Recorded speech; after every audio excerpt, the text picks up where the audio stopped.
2017 batch के IAS अधिकारी सौम्य पांडे उप जिलाधिकारी मोदीनगर हम सभी के लिए प्रेरणा स्रोत बनी। इस आईएएस अधिकारी ने बिना मैटरनिटी लीव लिए कोरोना काल में कोरोना वॉरियर्स की तरह काम किया। साथ ही आपको बता दें कि प्रसव के मात्र 22 दिनों के बाद अपने नवजात शिशु के साथ अपनी ड्यूटी पुनः ज्वाइन करके अपनी प्रशासनिक सेवाओं तथा मातृत्व की जिम्मेदारियों के बीच बेहतरीन सामंजस्य स्थापित किया। कार्यभार संभालते ही उन्होंने तहसील मोदीनगर को कोरोना मुक्त बनाने के उद्देश्य से तहसील में सघन टेस्टिंग की शुरुआत की तथा कोविड हेल्प डेस्क पर दैनिक आने वाली जनता का एंटीजन रैपिड किट से टेस्टिंग शुरू कराई। जी बिल्कुल, मैं एक आईएएस अधिकारी हूँ, तो हमें अपना सर्विस भी देखना है। और कोविड काल में आप सब जान रहे हैं पूरे दुनिया के ऊपर ये महामारी है, तो जिम्मेदारियां सबके ऊपर बढ़ जाती हैं। अब जहाँ तक बच्चे का सवाल है, ये देखिए, प्रभु ने नारी को इतनी शक्ति दी है कि वो अपने बच्चे को जन्म देके और उसका पालन पोषण कर सके और सृष्टि को आगे बढ़ा सके। आप देखें, हमारे भारत में भी एक पूरा ग्रामीण परिवेश जो है उसमें महिलाएं अपनी डिलीवरी के अंतिम दिनों तक काम करती रहती हैं, घरेलू काम करती हैं, बाहर का भी काम करती हैं, खेतों में भी काम करती हैं और फिर बच्चे को जन्म देके घर भी संभालती हैं, बच्चा भी पालती हैं। ठीक उसी प्रकार ये एक प्रभु का आशीर्वाद ही है कि मैं अपने 3 हफ्ते की छोटी बच्ची के साथ अपना प्रशासनिक कार्य कर पा रही हूँ। और ये सिर्फ मेरा इकलौते का योगदान नहीं है, इसमें मेरे परिवार का बहुत योगदान है। जैसे बच्ची के जो नानी नाना है, मेरा पूरा एक संयुक्त परिवार है। इसी में कहते हैं कि संयुक्त परिवार का बहुत इंपॉर्टेंट रोल हो जाता है कि परिवार के लोग बच्चे को जितना प्यार दे देते हैं तो आप अपना काम देख सकते हैं। और ना केवल मेरा निजी परिवार, हमारा भारतीय संस्कृति तो वसुधैव कुटुंबकम की भावना से चलता है। तो मेरा जो तहसील परिवार है, मेरा जो पूरा ये गाजियाबाद का एक जिला प्रशासन परिवार है, इसमें बहुत सहयोग मिला मुझे थ्रू आउट प्रेगनेंसी और डिलीवरी के बाद भी। पूरा तहसील प्रशासन, जिसमें तहसीलदार, नायब तहसीलदार, तहसील के समस्त लेखपाल और समस्त स्टाफ, इन्होंने जी जान से मेहनत की और मेरा काफी कार्य संभाला और काफी टीम वर्क का एक उदाहरण दिया। इसी प्रकार जिलाधिकारी महोदय का बहुत सहयोग रहा और पूरे जिला प्रशासन का बहुत सहयोग रहा, जिसकी वजह से एक पूरा सपोर्ट सिस्टम की वजह से मुझे लगता है कोरोना काल में मैं प्रेगनेंसी में भी काम कर पाई और बिना मैटरनिटी लीव लिए अभी भी अपनी सेवाएं दे पा रही हूँ।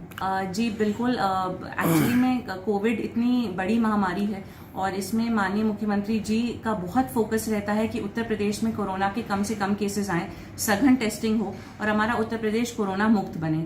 तो उन्हीं के मार्गदर्शन में और जिलाधिकारी के मार्गदर्शन में मैंने ये अपनी जिम्मेदारियों को समझा और कोशिश की कि अपने पर्सनल लाइफ और प्रोफेशनल लाइफ को एक बैलेंस कर सकूं। तो मैंने थ्रू आउट अपना एसडीएम की तरह मैं काम करती रही।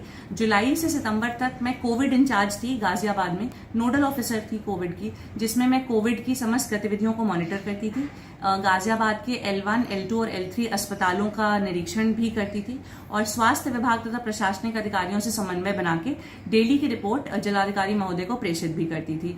साथ ही गाजियाबाद हमारा जो है मेरठ मंडल में सबसे अच्छा परफॉर्म कर रहा है कोविड में।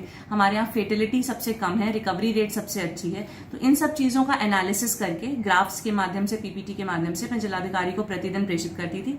तो इसमें फील्ड वर्क कम था, चूंकि बैठ के काम ज्यादा था तो मुझे सूट भी कर रहा था और डीएम सर का काफी सपोर्ट रहा इसमें, जिससे वजह से मैं ऐसा काम कर पाई जिसमें बहुत फील्ड वर्क ना हो। क्योंकि गवर्नमेंट का ये शासन आदेश भी था, गवर्नमेंट का ऑर्डर था कि गर्भवती महिलाओं को कोरोना काल में कम से कम बाहर निकलना चाहिए क्योंकि वो रिस्क पे ज्यादा रहती हैं।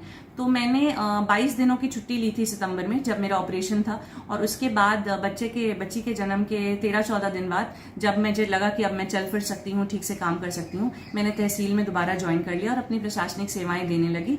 लेकिन हाँ, एक बात यहाँ मैं बताना चाहूंगी सभी गर्भवती महिलाएं और जो अब माँ बन रही हैं, बनेंगी, कि वो बहुत सतर्क रह के, कॉशियस रह के काम करें। जैसे मैं पर्सनली जब भी तहसील से आती हूँ, पूरा अपना एक अलग कमरा है जहाँ पे मैं सैनिटाइज करती हूँ अपने आप को, हाथ मुंह गर्म पानी से धो के और अलग से सैनिटाइज करके फिर बच्ची के पास आती हूँ उसके पास फीडिंग वगैरह कराने के लिए। और इसके साथ ही जितनी फाइलें होती हैं तहसील की, वो सब भी हम सैनिटाइज करके ही मैं कैंप ऑफिस में लाती हूँ और proper mask, gloves, face shield वगैरह लगा के अपने आप को पूरी तरह से प्रोटेक्टेड रखती हूँ, जिससे मेरी वजह से खतरा ना हो परिवार को और छोटी बच्ची को।